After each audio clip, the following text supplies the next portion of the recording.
environment. And in this video, we're going to take a look at two campaigns that, in many ways, lay the foundations for the latter phases of the American Civil War.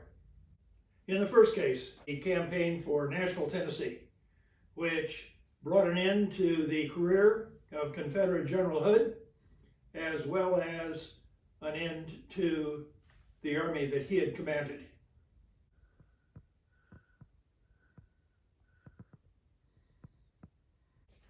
Immediately after the Battle of Franklin, when the Confederate Army of Tennessee pursued the withdrawing Federals, that Confederate Army arrived before Nashville defenses on the 2nd of December, 1864.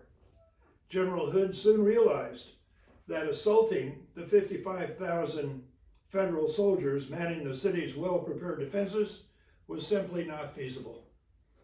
Rather than attempting to bypass Nashville and expose his army to the possibility of being attacked, or retreating back toward Alabama and admitting defeat, which was simply not possible with General Hood's personality, he chose to dig in and defend a line facing General Thomas and the Federal defenses just to the south of Nashville. The Federal lines stretched in a crescent for over 8 miles and were tied into the Cumberland River at both ends, while the Confederates could stretch their lines about 4 miles, and both flanks were open, although they were covered by cavalry screens.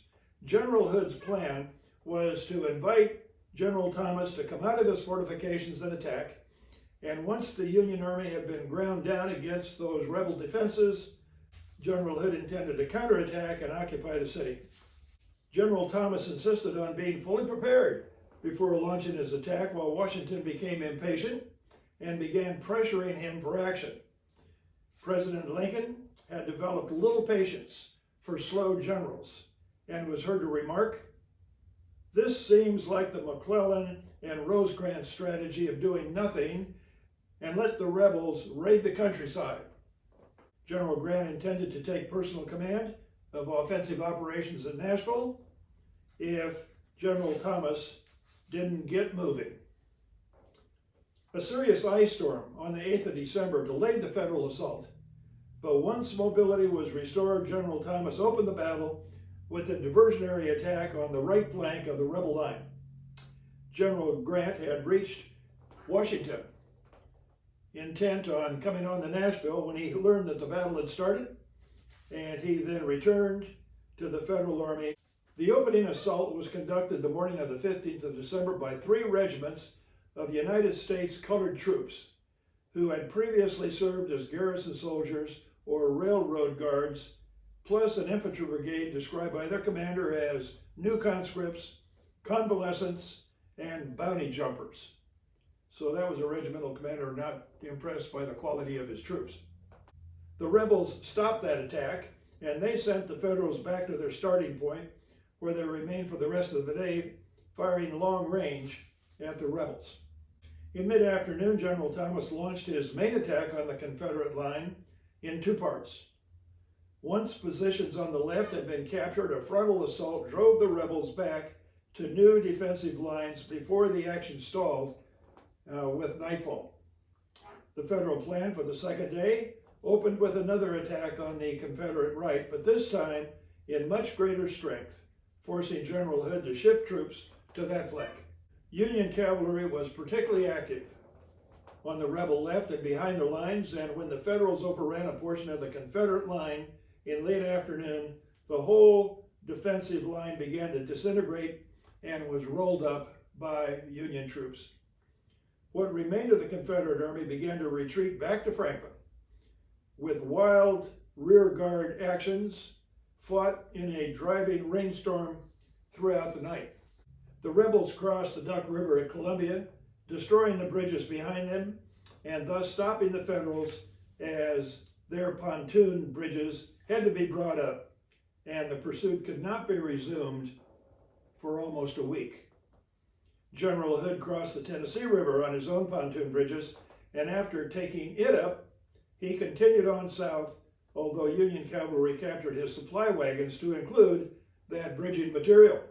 The Army of Tennessee started the campaign with approximately 39,000 men and retreated into Mississippi with fewer than 15,000 survivors. The army was virtually destroyed, and General Hood resigned his command. Federal casualties during the battle for Nashville totaled 3,060 men. As many as 2,500 Confederates were killed or wounded, and over 5,000 were captured at Nashville alone, while an unknown number were rounded up during the next several weeks. General Hood's plan was overly ambitious, if not totally unrealistic, and it resulted in one of the most decisive Union victories of the war, shattering and making ineffective the Army of the Tennessee for the remainder of the conflict.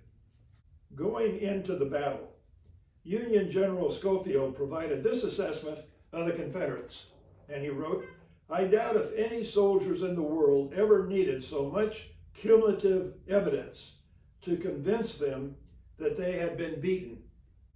Following the battle, General Grant wired General Thomas with the types of instructions that typified his personality as well as his approach to making war. General Grant expected and demanded that the enemy be punished until any desire to fight had been extinguished.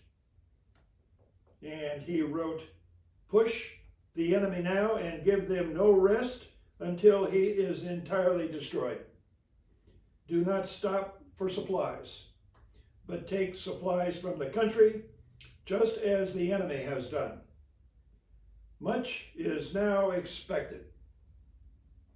So there can be no doubt in General Thomas's mind what his mission was. As a brief aside, I'd like to point out an example of the punishment that the Confederacy took and that the people of the southern states took over several generations. General Hood had been badly wounded at Gettysburg, and in fact, his left arm hung totally useless for the rest of his life. At Chickamauga, his right leg had been smashed and amputated. And once he healed up sufficiently, he had his saddle modified with leather straps so that when he got into the saddle, he could be strapped in.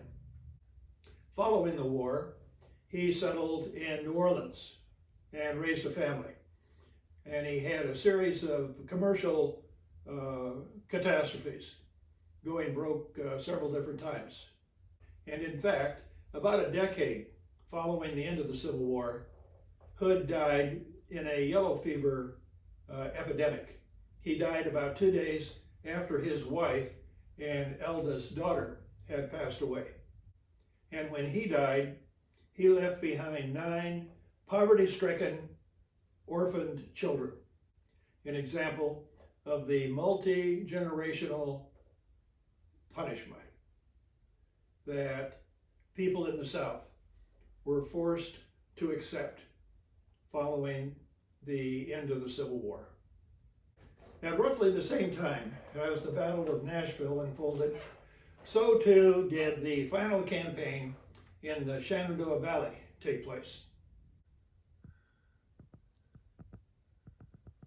In the spring of 1864, Union General Francis Sigel, commanding in the recently admitted state of West Virginia, was ordered to move 10,000 men into the Shenandoah Valley and destroy the Confederate railroad, hospitals, and supply center at Lynchburg, Virginia. The Federals were intercepted and defeated at Newmarket by Confederate General John Breckinridge, who commanded a force of 4,000 rebels that included cadets from the Virginia Military Institute, VMI. After retreating down the valley to Strasburg, General Sigel was replaced by General David Hunter. Resuming the offensive, Federal troops occupied Stanton before moving on to Lexington, where they fought an action with rebel cavalry on the 11th of June before burning the VMI buildings. On the 17th of June, Confederate General Jubal Early arrived in Lynchburg with his corps of veterans, General Hunter outnumbered and short of supplies, opened the door to the valley by retreating back into West Virginia. The Confederates took full advantage and crossed the Potomac River into Maryland. After defeating a small federal force near Frederick, General Early turned toward Washington and caused an uproar by attacking Fort Stevens on the capital's northwestern defensive perimeter.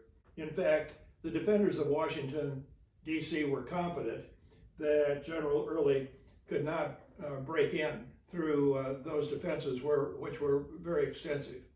President Lincoln, very curious about the approach of the Confederates, got in his buggy and rode out to Fort Stevens and climbed up and peered over the parapet, much to the consternation of the federal commanders, who were very, very concerned that Lincoln might well be the target of a Confederate sniper.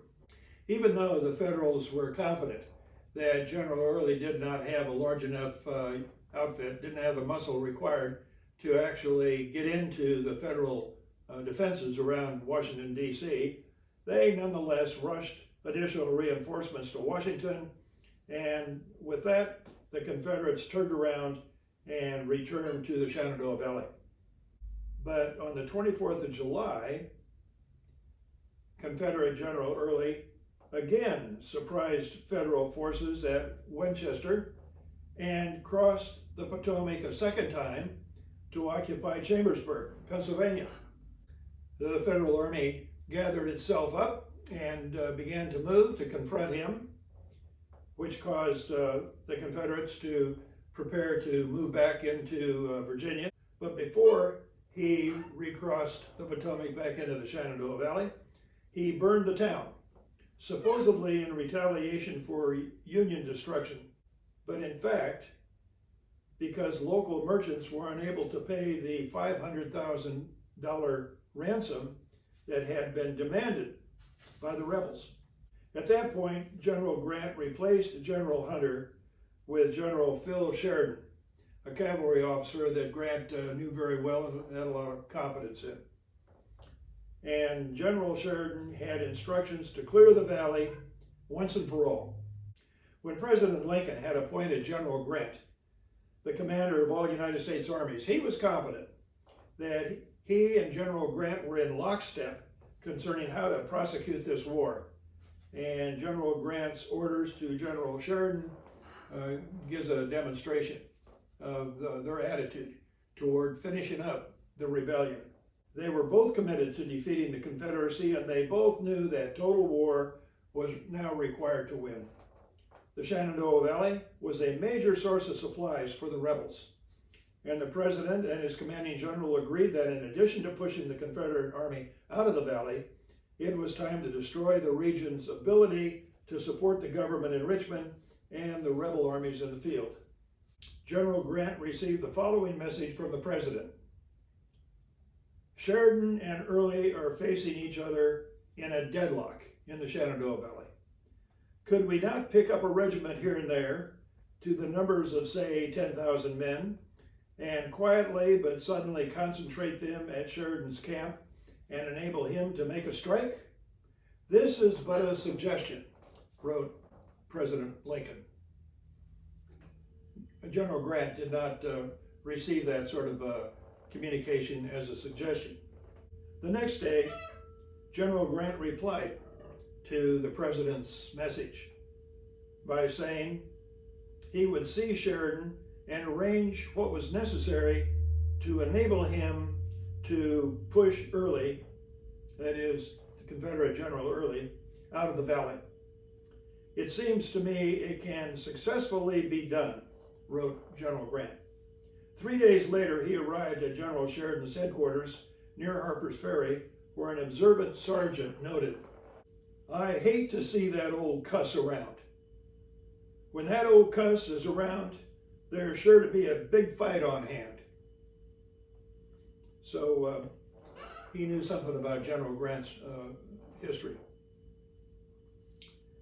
In fact, General Sheridan was strongly reinforced, and when the troops were assembled, his command numbered just about 48,000 men, much more than the Confederates could possibly handle. Following a brief period of caution until President Lincoln had been safely nominated for a second term, don't ever think that military campaigning doesn't in some cases respond to political requirements, General Sheridan moved to engage the 18,000 Confederates in the valley. The Federals surprised a Confederate division at Winchester. Their initial success was countered by Confederate reinforcements, although the rebels were forced to fall back. The specific instructions that General Sheridan had received from General Grant read, quote, "In pushing up the Shenandoah Valley, as it is expected you will have to do first or last, it is desirable that nothing should be left to invite the enemy to return. Take all provisions, forage, and stock wanted for the use of your command, such as cannot be consumed, destroy. Bear in mind, the object is to drive the enemy south, and to do this, you want to keep him always in sight. Be guided in your course by the course he takes."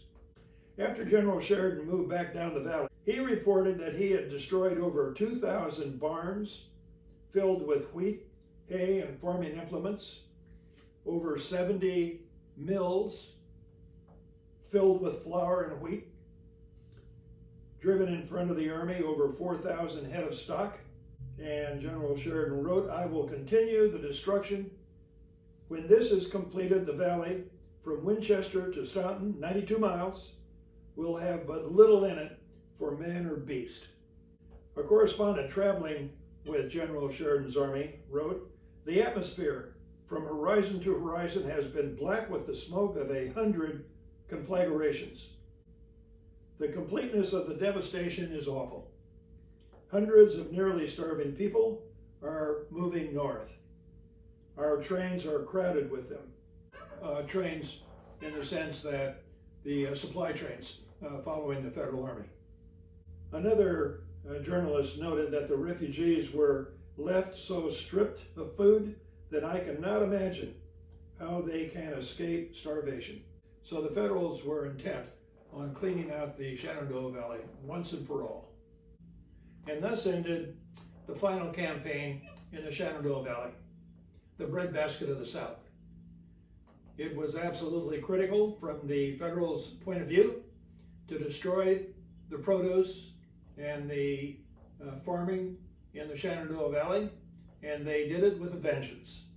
And at this point, the focus of the Civil War shifts to Northern Virginia and those campaigns that then brought the Army down to Richmond and Petersburg, the very final phase of the war.